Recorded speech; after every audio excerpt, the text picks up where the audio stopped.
성육신하신 인간 예수님에게도 우리처럼 가족이 있었습니다. 잘 알려진 대로 모친 마리아와 성경의 기록에 의하면 남동생들과 여동생들이 있었습니다. 정확하게는 남동생과 여동생이 몇 명 있었는지, 그들의 나이는 어떻게 되는지, 그들의 생김새는 어떻게 되는지 도무지 알 길이 없습니다. 예수님은 30세가 되어 광야에서 40일 금식 기도를 하시고 사탄에게 시험을 받으신 후 공생애를 시작하셨습니다. 공생애 기간 함께 할 믿음의 동지, 동력자를 택하셨습니다. 그 수가 12명이라 예수님의 12제자라고 부르죠. 예수님께서 가시는 곳마다 놀라운 기적이 일어나고 때론 기존 질서와의 마찰로 인해 논쟁도 하고 분쟁이 생겼습니다. 이 소식이 가족들에게도 들렸겠죠. 그런데 좋은 소문도 있었지만 예수님이 미쳤다는 소문도 돌았습니다. 좋은 이 소문보다는 안 좋은 소문이 더 빨리, 더 멀리 퍼지는 법입니다. 그래서 하루는 예수님의 가족들이 예수님을 생각해서 그를 붙잡으러 나섰습니다. 고향 나사렛에서 공생의 중심지, 이 가버나움으로 말입니다. 예수님의 가족들 역시 예수님이 누구신지 정확하게 알지 못했습니다. 예수님이 미쳤다는 소문에 당황한 나머지 찾아 나섰던 것이죠. 예수님이 메시아로서 하시는 사역에 대해 이해했을 리가 없죠. 그냥 소문 때문에 비정상적이고 위험한 정신 상태로만 인식했습니다. 그래서 예수님의 하늘 사역, 즉 구속사적 사역을 제지하려고 찾아 나섰던 것입니다. 예수님의 가족들이 오해하게 된 이유는 무엇일까요? 먼저는 유대 사회를 이끌어갔던 이 지도층들의 말 때문입니다. 제사장, 바리새인, 사두개인, 서기관과 같은 당시 종교 지도자들로부터 비난과 정죄를 받았기 때문이죠. 사실 당시 종교 지도자들은 유일신 여호와 하나님에 대한 신앙의 유일한 길잡이로 인정되었습니다. 무지한 일반 백성으로서는 그들의 가르침에 절대적으로 복종할 수밖에 없는 사회 분위기였기 때문에 그들의 가족이었던 예수님을 오해할 수밖에 없었던 겁니다. 자신의 아들이요, 자신의 형이요, 오빠였는데 말입니다. 두 번째로 가족들이 예수님에 대해 오해했던 이유는 예수님이 구속사적 사역에 동력자로 부르신 12명의 제자들이 하나같이 결점이 있는 사람들이었기 때문입니다. 한마디로 하자가 있는 사람들이었습니다. 한 명도 안 빼고 흠이 있고 결점이 있는 자들이었습니다. 당시 매국노라 손가락질 받던 세리를 제자로 선택하셨습니다. 무식한 계층인 어부들을 제자로 선택하셨습니다. 과격한 열심당원을 제자로 삼으셨습니다. 게다가 예수님은 죄인의 무리로 간주되던 자들과 함께 식탁 공동체를 이루기까지 하셨습니다. 그러니 일반인들의 판단으로는 도무지 받아들이고 용납할 수 없는 일이었기 때문입니다. 세 번째로 예수님은 한 가정의 가장으로서 본연의 일이 있었음에도 불구하고 그 모든 것을 제쳐두고 행인 같은 유랑자가 되었기 때문입니다. 어떻게 보면 예수님은 일반 백성들의 눈으로 볼 때 참으로 무책임한 사람이었습니다. 생계와 생활의 안정에는 관심이 없었기 때문입니다. 마지막 네 번째는 예수님이 전하신 메시지가 문제였습니다. 기존의 율법관과 상당히 거리감이 멀었습니다. 예수님의 이적과 기사는 보통 사람의 능력으로 도저히 불가능한 것이었기 때문입니다. 그런데 만나는 사람마다 그들의 질병을 고쳐주시고 귀신에 사로잡힌 사람이 귀신으로부터 자유를 얻도록 귀신을 쫓아내셨습니다. 걷지 못하는 장애인, 절뚝거리는 장애인, 앞을 보지 못하는 장애인, 듣지 못하는 장애인, 말 못하는 장애인, 심지어 죽은 사람도 살려냈습니다. 이런 일은 인간으로서는 절대로 못하는 일입니다. 그러니 일반 백성들 입장에서는 예수님을 두려워했을 겁니다. 그래서 예수님이 바알세불에 들렸다고 했던 것입니다. 예수님의 가족들이 등장하는 내용 사이에는 흥미로운 논쟁이 하나 기록되어 있습니다. 바로 예수님과 바알세불 논쟁입니다. 먼저 이 바알세불이 뭔지 살펴보죠. 바알세불은 문자적으로 똥의 주, 파리의 주라는 의미를 가지고 있습니다. 본문에서는 귀신들의 왕 사탄을 가리킨다고 보시면 됩니다. 당시 사람들은 병이 낫기를 바라거나 뭔가 예수님으로부터 자신의 문제를 해결받거나 필요한 부분을 채우기 위해서 예수님을 따라다니던 사람들도 있었지만, 반대로 기존 질서를 해치는 위험한 인물로 간주한 세력들은 어떻게 해서든 안 좋은 소문이 돌게 했습니다. 평판이 나쁘도록 여론을 조작하고 조장한 것이죠. 마가복음 3장에 보면 율법학자들이 예수님을 바알세불이 들렸다고 판단했습니다. 그리고 그들은 예수님이 귀신의 두목의 힘을 빌어서 귀신을 쫓아낸다고 소문을 퍼뜨렸습니다. 하지만 흥미로운 점은 욥기 1장에서 사탄이 욥을 시험하는 과정에서 악한 영들의 세계라도 그곳을 통치하시는 분은 오직 하나님 한 분이심을 알 수 있습니다. 구약을 절대적인 하나님의 말씀으로 믿고 따르는 유대인으로서는 이것이 정통 유대교 사상입니다. 그럼에도 불구하고 예루살렘에서 내려온 율법학자들이 예수님이 귀신의 왕인 바알세불의 힘을 빌어 귀신을 쫓아낸다고 엉뚱한 주장을 하는 이유가 있습니다. 당시 이스라엘은 로마의 식민지 지배하에 있었을 뿐만 아니라 지중해 연안 전체에 영향을 강하게 끼쳤던 헬레니즘 문화의 영향 때문입니다. 이원론적 사고가 팽배해 있었는데다 실제로 귀신의 힘을 빌어 주술적 치료 행위를 하는 사교의 사제들이 넘쳐났기 때문입니다. 이런 시대적 상황에서 예수님은 이제까지 그들이 듣도 보도 못한 새로운 교훈과 말씀을 전하셨기 때문에 반감을 샀던 것입니다.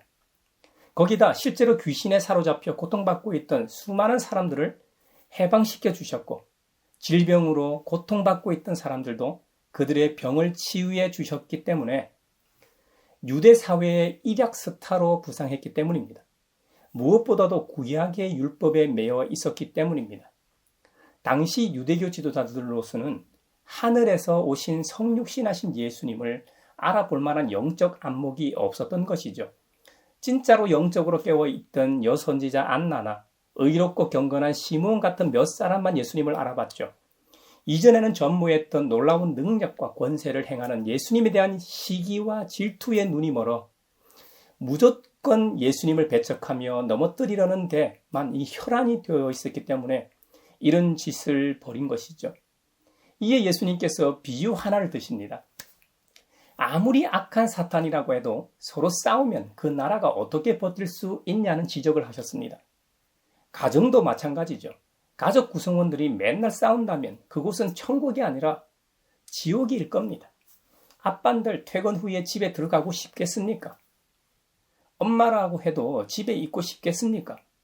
자녀라고 해서 하교 후에 집에 들어가고 싶겠습니까? 다들 저마다 핑곗거리를 찾아 잠잘 시간에 맞춰 들어가 잠만 자고 일어나자마자 뛰쳐나올 겁니다. 그것처럼 만약 예수님이 귀신의 왕 바알세불의 힘을 빌어 진짜로 귀신들을 쫓아낸다면 어떻게 귀신의 나라가 유지될 수 있느냐는 반문이십니다. 우리나라도 조선 때 붕당 정치로 하루도 나라가 조용할 날이 없었습니다. 하지만 외적이 침입했을 때는 하나가 되려고 노력했습니다. 물론 자신의 출세를 위해 엉뚱한 짓을 벌이는 자들도 있긴 했지만 대부분은 힘을 모아 외적을 물리치려고 했죠. 이것이 모든 생태 세계의 법칙입니다. 이 비유를 드신 다음 예수님께서는 강력한 메시지를 한 방 날리십니다. 사람들이 짓는 모든 죄와 그들이 하는 어떤 비방도 용서를 받을 수 있는데 오직 성령을 모독하는 사람은 용서를 받지 못한다고 경고하셨습니다. 하나님의 거룩한 영이 하시는 일을 악한 영이 하는 일로 말하였기 때문이죠. 우리가 살아가면서 특히 하나님의 일을 하면서 조심해야 하는 것이 두 가지 있습니다. 하나는 자기 마음대로 성령의 일을 판단하는 것입니다. 어떤 것이 성령의 일인지 100% 자신할 수 있습니까? 시간이 지나면 자연스레 드러나게 되어 있습니다. 그러니 입이 근질근질해도 말을 아껴야 합니다. 잠언 23장 11절에 보면 경우에 알맞은 말은 언쟁반에 담긴 금사과라는 말이 있습니다. 경우에 합당한 말이 얼마나 중요한가를 보여주시는 말씀이죠. 지혜로운 사람의 책망은 잘못된 길로 가는 사람을 구하기도 하죠. 하지만 어리석은 사람의 조언은 잘 가던 길도 넘어지게 한다는 사실을 잊지 마십시다. 또 다른 하나는 성령의 일을 방해하는 것입니다. 사실 우리가 어떤 것이 진짜 성령의 일이신지 정확히는 알 수가 없죠. 이건 역시 시간이 지나면 자연스레 드러나게 됩니다. 교회 일을 하다 혹 자기 마음이 안 든다고 해서 못하도록 방해해서는 안 된다는 말입니다. 저도 한 반백년 교회 일을 해오면서 반대를 위한 반대를 하는 경우를 무수히 지켜봤습니다. 잘 되는 경우를 거의 못 봤습니다. 반대하는 사람이 암이 걸려 죽었다는 말이 아닙니다. 사업이 망하고 집안이 잘 안 풀렸더라는 이 말이 아닙니다. 그런 교회치고 지금 현재 건강한 교회가 없다는 말을 하고 있는 것입니다. 물론 시대적으로 탈종교 사회이고 저출산의 교회를 떠나는 사람은 많고 가난한 성도들도 많아지기 때문에 교회들이 성장을 멈추고 쇠락하는 것도 맞지만 교회가 교회 되도록 함께 힘을 모으지 않았기 때문에 교회가 추락하는데 가속 페달을 밟게 했다는 말을 하는 것입니다. 성령의 일을 방해한 사례는 구약에서도 찾아볼 수 있습니다. 사무엘상 8장에 보면 이스라엘 백성들이 왕을 요구하는 이야기가 기록되어 있습니다. 이스라엘은 신정국가입니다. 왕이 곧 창조주 하나님이십니다. 그런데 이제는 같은 피조물인 인간을 왕으로 세워달라고 합니다. 물론 같은 인간으로서 자기네들보다는 좀 더 강한 존재처럼 보이는 자를 왕으로 뽑겠죠. 그래봤자 같은 피조물입니다. 전능한 신은 아니죠. 하나님은 영이시기 때문에 눈에 보이지 않습니다. 때론 침묵하기도 하십니다. 그러니 답답할 수밖에 없죠. 그래도 지금까지 누구 덕에 자신들이 잘 살아왔습니까? 그것만 생각해봐도 이럴 순 없죠. 하나님이 그들의 왕이시라는 말은 하나님의 영이 그들과 함께 계셔 지키시고 보호하신다는 말입니다. 신약으로 치면 성령님이 함께 하신다는 말이죠. 그런데 이제는 그 성령이 활동하시지 못하도록 아예 그 자리에서 내려오라는 겁니다. 우리의 왕으로 인정하지 못하겠다는 말입니다. 이것이야말로 성령 모독죄입니다. 그 결과가 어떻게 나타난지 아십니까? 사무엘상 8장에 보면 왕은 백성들의 아들들을 천부장, 50부장으로 임명한다고 했습니다. 요즘으로 치면 고위 공직자를 뽑아 쓴다는 말입니다. 고위 공무원이 됐으니 좋겠죠. 세상 말로 하면 출세했으니까 말이죠. 그런데 그 자리도 영원하진 않잖아요. 뭔가 일이 생기면 책임을 묻기도 하고 누명을 씌워 죽이기도 하죠. 왕의 밭을 갈기도 하고 곡식을 거두게도 하죠. 나라의 근간인 왕을 지키기 위해 무기도 만들어야 하고 군사를 징병하기도 하죠. 이전보다 세금도 많이 내야 합니다. 흉년이 들어 너무나 어려운데도 어김없이 세금을 징수합니다. 곡소리가 나도 해결책을 내놓지 못합니다. 그때에야 백성들은 스스로 택한 왕 때문에 울부짖을 터이지만 그때에 주님께서는 백성들의 기도에 응답하지 않으신다고 경고하십니다. 이렇게 일러 주었는데도 백성들은 눈에 보이는 사람을 선택합니다. 이것이 우리 인생의 모습입니다. 이것이 우리 인류의 역사입니다. 결국 이런 일은 성령의 일을 거부하고 방해한 결과입니다. 그러므로 저와 여러분은 성령이 하시는 일을 판단하거나 방해해서는 안 되겠습니다. 예수님의 가족들이 예수님을 찾아 나서고 찾아오는 이야기 중간에 예수님과 바알세불 논쟁 이야기가 삽입되어 있고 이제 예수님께서는 진짜 가족이 누구인지를 말씀하십니다. 마가의 다락방 정도는 아니어도 그 마을에서 꽤 큰 집에 예수님이 들어가서 말씀을 전하셨습니다. 예수님과 제자들을 따라 수많은 사람이 따라다녔을 겁니다. 이윽고 소문을 듣고 예수님의 가족들이 그 집에 왔습니다. 이때 예수님의 가족을 잘 아는 누군가가 예수님께 말합니다. 보십시오. 선생님의 어머니와 동생들과 누이들이 바깥에서 선생님을 찾고 있습니다. 이 말에 예수님은 전혀 다른 말씀을 하십니다. 누가 내 어머니이며 내 형제들이냐? 그 말을 분명 가족들이 들었을 겁니다. 혈육 입장에서는 참 섭섭했을 겁니다. 어머니 마리아가 특히 섭섭했을 겁니다.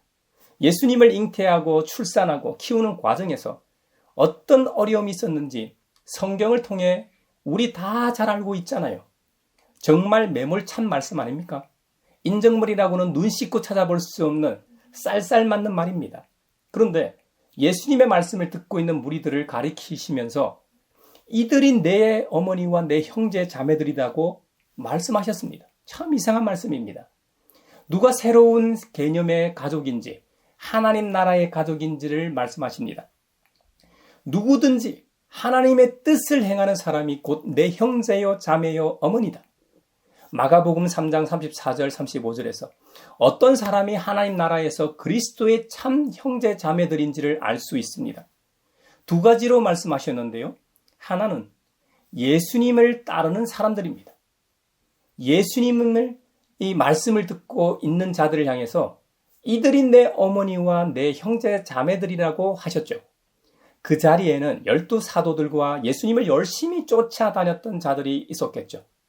여기서는 단순히 호기심에 쫓아다녔던 자들은 제외됩니다. 예수님이 전하시는 말씀을 듣고 행하시는 여러 표징들을 보기 위해 그를 열심히 쫓아다녔던 자들을 말합니다. 예수님 공생의 기간 동안 헤아릴 수 없는 수많은 사람들이 쫓아다녔을 겁니다. 그 많은 사람들 중에 예수님이 둘러보실 만큼 측근에 있으려면 예수님의 진정한 추종자가 아니면 접근 불가했을 겁니다. 이들은 단순히 예수님이 하시는 말씀과 행하시는 것에 만족하는 자들이 아니었습니다. 예수님과 인격적인 교제를 나누는 자들이었을 겁니다. 12 사도의 경우를 보십시오. 그들은 3년 동안 함께 동고동락 동행했던 자들입니다. 예수님이 밤새 철야 기도하실 때 그 자리에도 함께 있던 자들입니다. 물론 피곤해서 주님께서 기도하실 때는 옆에서 졸기도 했지만 말입니다. 가룟 유다를 제외하고 모두 다 부활을 목격했습니다. 예수님의 유언에 따라 예루살렘을 떠나지 않았습니다. 기도하다가 오순절날 성령 강림 체험을 했던 자들입니다. 초대교회의 지도자들이었습니다. 모두 다 주님의 마지막 대명령대로 복음을 전하다 순교했습니다. 예수님의 사역 가운데 가장 유명한 중에 하나가 바로 오병이어일 겁니다. 하루에 5,000명, 4,000명씩 먹이신 적이 한두 분이 아닙니다. 그만큼 어마어마한 사람들이 따라다녔습니다. 그런데 맨 마지막에 남은 사람은 120명밖에 없었습니다. 어쩌면 우리도 한순간에 예수님 주위에서 맴도는 인생이 될지도 모릅니다. 예수님 안에서 예수님과 더불어 인격적인 교제를 나누어야만 합니다. 그래서 주님의 말씀인 성경을 읽어야 하고 주님과의 대화인 기도를 해야 하고 영을 깨우기 위해 찬양을 불러야 하는 겁니다. 그리고 믿음의 형제자매들과도 인격적 관계를, 교제를 나누어야 합니다. 내가 힘들 때 때론 내 옆에 있는 믿음의 형제자매들로 인해 힘을 얻을 때가 있기 때문이죠. 그들도 분명 힘든 시기가 있었습니다. 믿음의 경주에서 쉬운 구간은 없습니다. 언제든 고비가 찾아옵니다. 그때 그들이 어떻게 그 어려움을 극복하고 이겨냈는지 간증과 나눔을 통해서 우리는 힘과 용기를 얻기 때문이죠. 우리가 성경을 읽는 이유도 이것입니다. 믿음의 조상들, 믿음의 선배들이 어떻게 믿음의 경주를 끝까지 승리로 완주했는지 그 스토리를 읽고 우리도 힘을 얻어 끝까지 승리로 완주하기 위함임을 잊지 마십시오. 두 번째로 하나님 나라의 그리스도의 형제자매들은 하나님의 뜻대로 행하는 자들입니다. 주님은 마태복음 7장에서도 나더러 주님 주님 하는 사람이라고 해서 다 하늘나라에 들어가는 것이 아니다라고 말씀하셨습니다. 하늘에 계신 내 아버지의 뜻을 행하는 사람이라야 들어간다고 말씀하셨습니다. 그러면 궁금한 점이 하나님의 뜻은 무엇인가 하는 것입니다. 오늘은 두 가지로 좁혀서 살펴보겠습니다. 하나는 거룩함입니다. 거룩이라는 말은 구별된 상태를 말하죠. 금이 순수할수록 값어치가 나가죠. 순도 99.99%가 순금, 정금이라고 하죠. 그리스도인도 세상과 구별되어야 합니다. 그런데 우리는 그리스도 우리 주님을 통해 세상과 구별됩니다. 우리가 예수님을 나의 구주, 나의 하나님으로 영접했다고 해서 우리가 진정으로 거룩한 자들인가 장담할 수 있을까요? 그대가 보는 대로 믿음이 그의 행함과 함께 작용을 한 것입니다. 그러므로 행함으로 믿음이 완전하게 되었습니다. 라고 기록했던 야고보 사도의 말씀처럼 우리의 믿음의 행위를 통해 즉 구별된 삶을 살 때 비로소 그리스도인으로서 인정을 받을 수 있습니다. 그렇지 않던가요? 여러분이나 저나 세상에서 살아갑니다.